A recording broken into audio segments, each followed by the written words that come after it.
तो कभी ऐसा हुआ है कि कोई नई चीज मिली हो और उस पे घमंड करना भारी पड़ गया हो?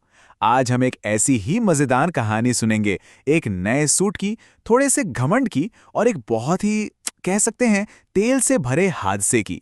तो चलिए कहानी में सीधे कूद पड़ते हैं। मिलिए हमारे हीरो से, बबुआ से। और जैसा कि देख ही सकते हैं, भाई अपने नए सूट को देखकर तो इनकी खुशी का ठिकाना ही नहीं है। अपने आप को एकदम हीरो समझ रहे हैं।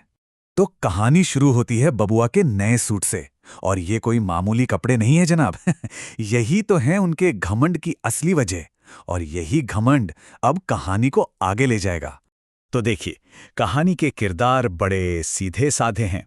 एक तो हैं हमारे बबुआ, और उनका सारा सारा ध्यान सिर्फ और सिर्फ उनके नए सूट पर है। भाई सुबह से शीशे के आगे से हटे ही नहीं है, बस अपनी ही दुनिया में मगन है। अब बबुआ के जो ये ख्याली पुलाव पक रहे थे ना, उसमें हकीकत का तड़का लगने वाला है, क्योंकि उनकी माँ उन्हें काम जो देने वाली है। माँ की आवाज ने उन्हें सपनों की दुनिया से सीधा जमीन पर लापटका। लेकिन बबुआ का ध्यान, अरे वो तो अभी भी इसी बात पर अटका है कि उनके नए नवेले कपड़ों पर एक सिलवट तक ना पड़ जाए। और बस यहीं से कहानी में एक ट्विस्ट आता है। एक के बाद एक कुछ ऐसा होने लगता है जो बबुआ की इस बेशकीमती सूट के लिए कह सकते हैं एक बड़ी तबाही लाने वाला था। और अब आता है कहानी का सबसे मजेदार हिस्सा, तेल का तड़का। ये वो पल है जब बबुआ का सारा घमंड एक फिसलन भरे फर्श पर चकनाचूर होने वाला है।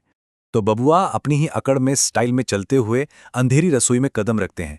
उन्हें क्या पता था कि अगले ही पल उन पर एक बड़ी आफत टूटने वाली है।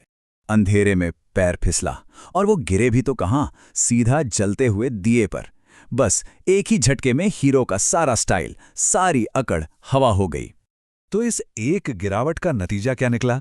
भाई दिया तो बुझ गया, कीमती सूट तेल से एकदम तरबतर हो गया, और हमारे हीरो साहब का चेहरा, अरे वो तो देखने लायक था।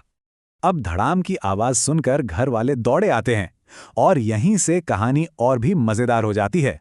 चलिए देखते हैं कि इस हीरो की हालत पर किसका क्या रिएक्शन था।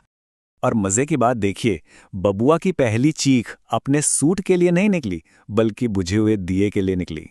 उनकी माँ भागी भागी आती हैं, लेकिन उनका जो रिएक्शन था ना, वो तो देखने लायक था।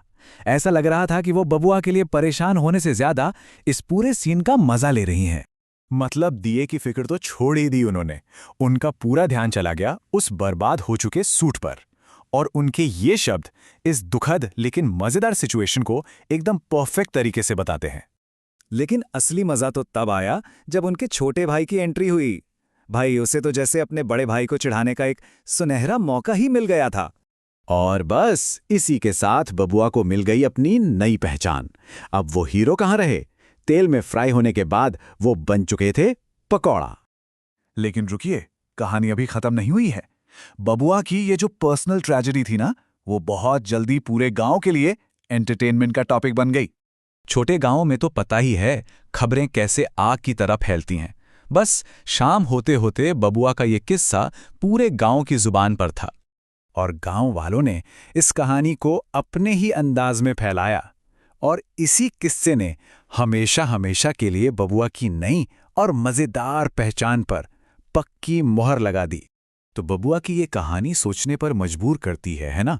क्या कभी अपने साथ भी ऐसा कुछ हुआ है, जब किसी नई चीज पर थोड़ा सा घमंड एक ऐसी मजेदार याद बन गया हो जिसे लोग आज भी याद करते हैं? शायद हम सबके अंदर कहीं ना कहीं एक छोटा सा पकोड़ा छिपा हुआ है।